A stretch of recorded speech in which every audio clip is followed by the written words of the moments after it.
Hi, I'm Carly of Gnarly Carly Gaming, and in today's Kickstarter preview, I will be talking about BEHEXT by Smirk and Dagger Games.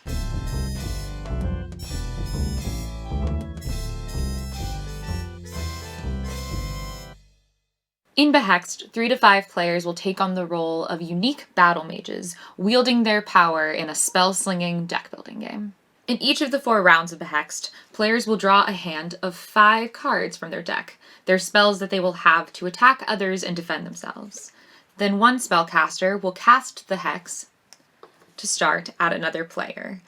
This hex is dangerous, and it will detonate on one player at the end when they can no longer play a card to pass it to someone else. By default, it will cause them to lose 1 willpower, which will be equal to a point at the end, and whoever casts it to them, the final person who is the hexor, will actually gain willpower, relishing in their victory and their opponent's defeat. What this means is BEHEXT is a game of desperately trying to sling spells, cast them away from yourself, and hope that they land and detonate on your opponent. However, that is unless you situate yourself to gain from being the BEHEXT.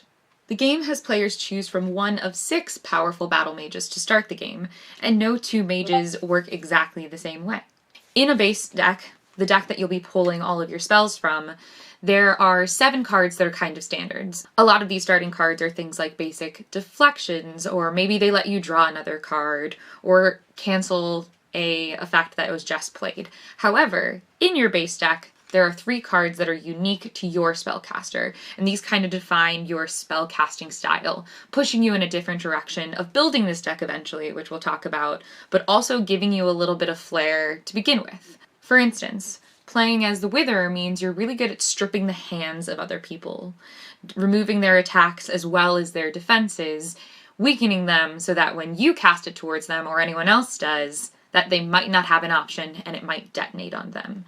You wither, you strip your opponents down. On the other hand, should you play as the Embered, you're really good at curating your own deck. There are ways in which players will acquire new cards, but the Embered can burn through his deck, removing the weaker abilities and highlighting the stronger ones, so that he sees his most powerful attacks more and more often. Having so many different types of casters is really nice because it's a nice ease of entry into the game.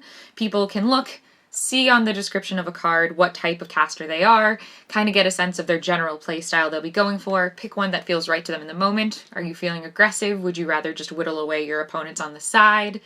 And go from there. It pushes you in a direction that when we get to the building of the decks, when you get to drafting and conjuring new cards to be able to use, that you already have something to build off of and work from besides your basic pushes to someone else. And also, as asymmetry in gameplay always does, it adds a lot of variety game to game and the different combinations of people you're seeing at the table, as well as just variety of your own experience, getting a chance to explore a different strategy and a different battle mage to work from. But regardless of the battle mage that people choose to play as, everyone will get a chance to heighten their decks and refine them through the Conjuring Wheel that will exist in the center. The depths of this game are found within the decks and conjuring new cards to add to them. Whenever a player is targeted by the hex and has to contend with it, they can first conjure a card from the Conjuring Circle in front of them. This essentially will be 4 face-up cards that are different spells that can be added to people's decks. In the top corner of spells, you can find a Conjuring Power. This is the amount of power that this card can basically be discarded for in order to acquire a new card. Different cards around the circle will have different conjuring costs, and if you pay for one, and you can only do one when you're targeted, you can put it immediately into your hand. You can conjure cards for their immediate effects, you can conjure cards for their points, but either way, whenever your opponents attack you, you have a chance to curate once more. The more you're attacked, the more you could potentially get opportunities to refine your own play style. So of course, it's an attack. It can weaken you, it can strip you down, and maybe you'll get detonated on. But you also have a chance to build and grow and perhaps defend yourself better later, or even right then and now. Additionally, players will all have a chance to conjure at the end of a round after the hex detonates. But while every player will get a chance at the end of the round to help refine their deck, almost everyone will get a chance to during the round. And the reason for this is that attacks will almost certainly head your way. I already mentioned that you gain if you were the hexer and were able to deal the final blow to the person BEHEXT, and you lose willpower, which will end up being points, if you are the one hexed.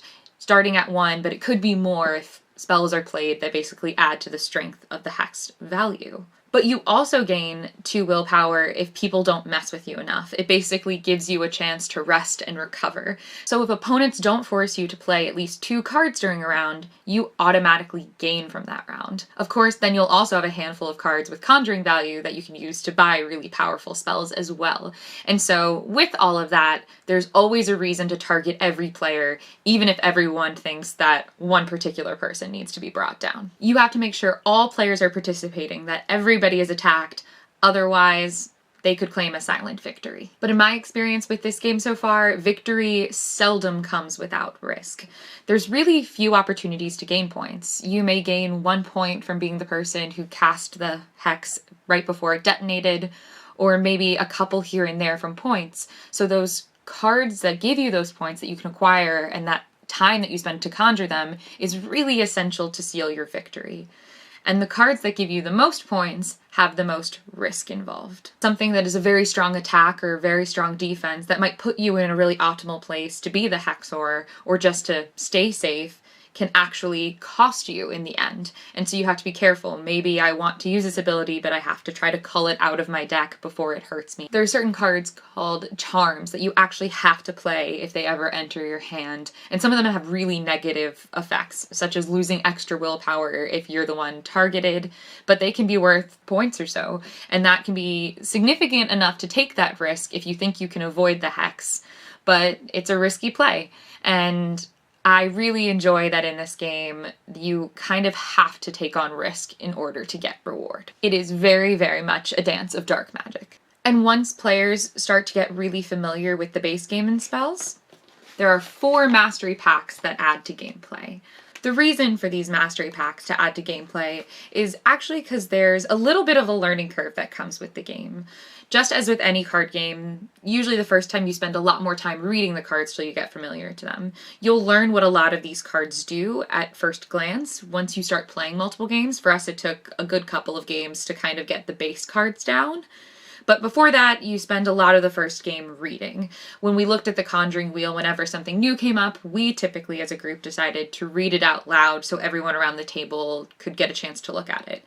But that takes time, and it kind of takes away from the pace of more of a quick-fire hex-slinging thing, versus when you are more familiar with the cards, you can kind of play in this more robust and thematic, fiery kind of way. Because we all know what these cards are meaning and playing, and we don't have to kind of stop and explain and evaluate for too long. People will still spend time like debating their decisions of what to play and what to conjure, but the time is greatly reduced each time you play, especially in those first couple of games. Recognizing that, Smirk and Dagger took a lot of the levels of gameplay out of the game, so you're not contending with too much at once, and broke them down into 4 packs of mastery. The game shines once you've hit the 4th one.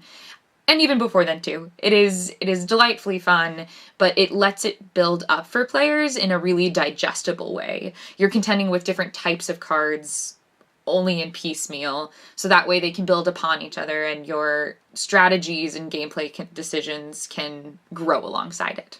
But these packs bring this game to a whole new level, unlocking a variable endgame trigger, surge, and rupture events that can rock everybody when they show up on the Conjuring Circle, as well as new spellcasters and types of spells that just immensely increase variety, and even some cards that you can acquire that give you other ways to score points in the game, really elevating gameplay as you continue to grow through learning BEHEXT. I found these mastery packs to be a really great way to handle that new player overwhelm sensation.